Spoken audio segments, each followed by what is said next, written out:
بله تماشاوان برز ودگرن داخویانیا انکسی درباری پروژه ترکیه یا وگراندن و نشتجی کرنا 1 میلیون پنابرین سوریه اعزاز حتی سریکانیه و بابتی لگل میوان خبریز حسن رمزی برپرسیار راگاندن انکسی لقامش لوگو تو بیش دکم برز حسن هفته ما تباش بید دست بکیده اتخوازم بزانبم انا کسی پروژه ترکیه درباری وگراندن و نشتجی کرنا 1 میلیون پنابرین سوریه جعزازی حتی سریکانی چاوش رو بد کرم ملي دنباش ترى وش تماشواني هجارة براستي بروجاكو رجيما تركي داني بيشا خوا نا بروجاكي كبنا لي تدر فات دويدا ميدا جيرانات هاتا دانش دولتي زهيز يكو كريزا سوري يرو دستيوادا بتايبتي روسيا وامريكا لإيرو بيشتي شري اوكراينا وقال لك سيناريو ونخشريان سياسي ويج روجلات انا فيروش دفرنا خويا وردانين تركي فازي روشا بيرو دفرتنا ضرباس بيش خورا قازنج بكي اجداي لا كيفا اجداي ديفا ترك برو البجارتنا برلمان دشي دخوازي رايا هولاتي خورايا بشتيا هندور بهترين برو بارتيا دادو كاشه بيدان بهتر الاليه بدي جبركو هفريكيا بارتين هفريك ين اوبوزيسيون تخدن السر هبودا كاربن بهتر قازن جابكن كاربن هكر دسلاتش دستي هذا بارتيا دادو كاشه بيدان درخن يان بهترين خدي بريار بن البرلمان تركيا جدوي كيجي اف بروجا رژیم ترکی دانیه پیشاپا دخوازی بخوناق ملیونک پنابر و بگرین سوریا و بتایبتی دبرین تین اسکرین بنا کردستان سوریا جج بجار عزازی بکره حتی بگه سریکانیه لسر سیزده مصطلحات ويبدي وانا بجيب لي بروسي هاجي براستي بويستي بشكريك دولتيه وهروات بشكريك هرميه بحاجه درافو ابوريك خرطه حتى كاربي جوارا جيشتك بيني هروات شاوا بقرين بعد برا وشاوا جوارا في دوستي كان جوارا تكبيري ام وقوا انجمان اجتماعي كردي ام نرازينا سر بقرات بنا باقنا برا دبرين نجي وانا جبركو بريارا دولتي اكو هاتی ناسکرین دو پنج چهار یکش بریاره وینا و گاراندن کی آمن کسی پنابر و کسی کو ایرو نازح دندور سوریا دا و بگرینه سرملکو سامانه و سر جهه وای سروشتی ی رسن اگه کو بریاره نیف دولتیه نه دورین و ایرو روش کس ندی حوالاتنی دیلوی دینا ملت وین حتی نه در بدرو آوارنا یا گنجاو و او دورين كو ايرو تي ناسكرين دبي كردستان سوري جزازي بقرا حتى كو سريكاليا كو تخوازي بروجاتيك بيني درفتي بدي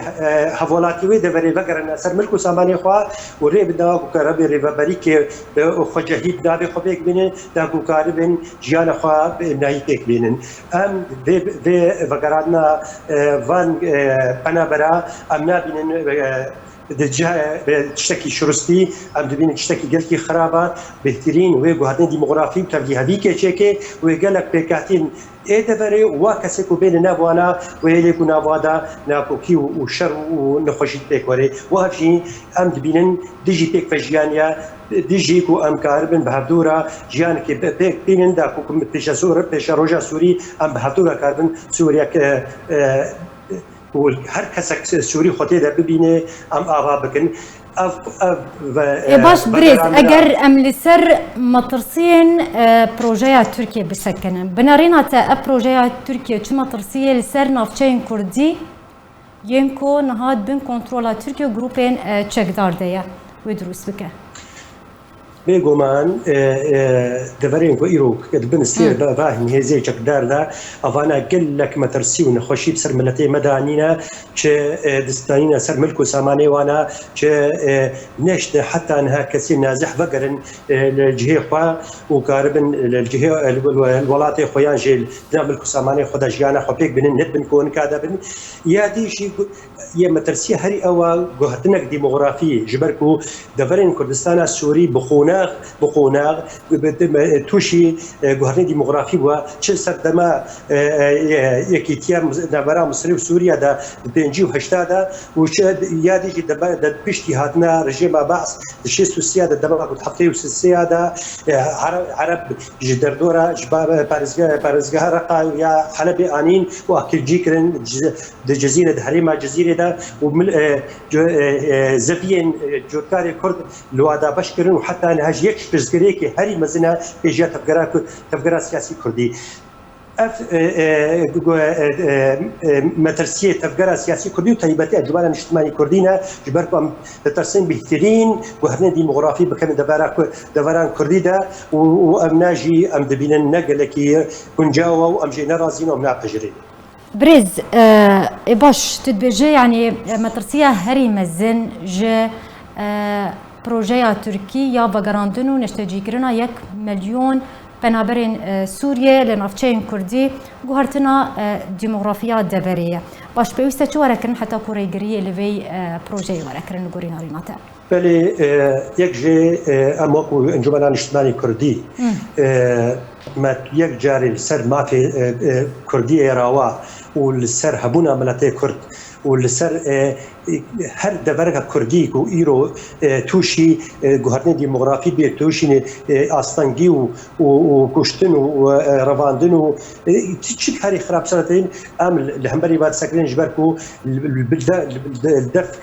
تفکر سیاسی و طیبتی انجمنان اجتماعی کردی ارمانجی به استراتژی آون بیکانینا ما فی ملت کرد و هبونا ملت کرد سر عرض خوی دیروکی سر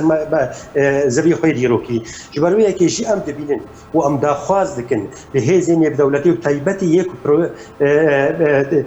كريزا سوري رو دستي وادا للوضع روشا سوري بتبعي خودي در كبيرو بتايبتي لفان كسينو ايروبونا برابر بشيوي كي امناهيوا بيننا الدوري واي شروستي نابلكو سامانوا نا وانا بهلكو الدوله تركيا كان جيبك لا ملتنا دي لفرنا دي كوكوبين التبدي هذه شيء بدون خوشيته ده شيء بي يا دي شيء ام خدا خاص لكن لهذه الدولتي بتايبتي يكوين نتوي يو ان أركي خرابي وبريارة جنيفي بيك بيني ياكو جكشوا ببند وان خالد بنادا بقاراندنا آمن وكوكوتا حتى تيدا ناسكرين كسين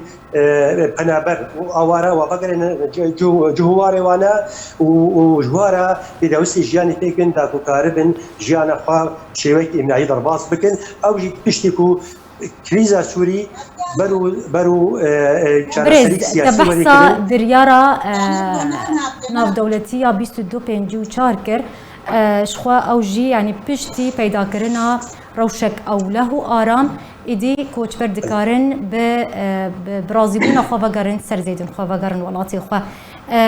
ام بيجن انا كسيجي داخليانيا خوا دا تكزي لسر فيكي كرد بيجن فويسا الجوري بريارة ناف دولتي 2254 او كوچ بر بقرنا سر زيدن خوا برسيار قالوا ولاتن ناف دولتي ويريغريه لبروجيا تركيا بك يانا تشوف ايش بينك الجور روشا كو إيرو سوري ودو رجلات أنا بين تيرا درباس بيه والشرق كو إيرو شرق روسيا لسر أوكرانيا براستي بتايبتي دولتها أمريكي وبيشتي هاتنا بايدن لسر دستلات أمريكي براستي روشا سوري بتبعي وبتايبتي روشا دفرين كردستان سوري إيرو نت أولويات وادنا يعني تخویا کرن یان خلاص یان چاره دکور لگور دخواز و خستکی وانا لی جمعت خستن ام و تفکر سیاسی انجمن اجتماعی کردی ام بهترین جهود سیاسی و دیپلماسی بکن و ام الحمید دریا بخن داکو و اف دولتی کو ایرو معنینا بپروسه سیاسی سوریا دا رگل بن الفقرادنا واکسا جبرکو فقرادنا واکسا بویست ونا فقرادن گور بريارا نيف دولتي ياكو جنيف ديارا جبورا وشا سوري كريزا سوري ورجارا سركرن او جي بيشتيكو روشك امناهي زمينك وري ساس كرن ياكو كاربن و حوالاتيا بغرن نتني ملاتي كرد سوريا دا حمي حوالاتي سوري بغرن سر ملكو ساماني خوا والويد خبادا جيانا خب امناهي درباس بن أوجتي خستن ودولة زل هيز ريجر بن دولة تركيا تكون أبي بروجي هري سريج بركوا بروجي براستي وقال لك تشتين روشين خراب وهستيار ويدا باسكنا دبري. بله زور سپاس جبوی برپرسیار راگاندنا أنا کسی لقام شلو بريز حسن رمزي تمیوانی مبول سر به بابته گلکی سپاسیاتت کم.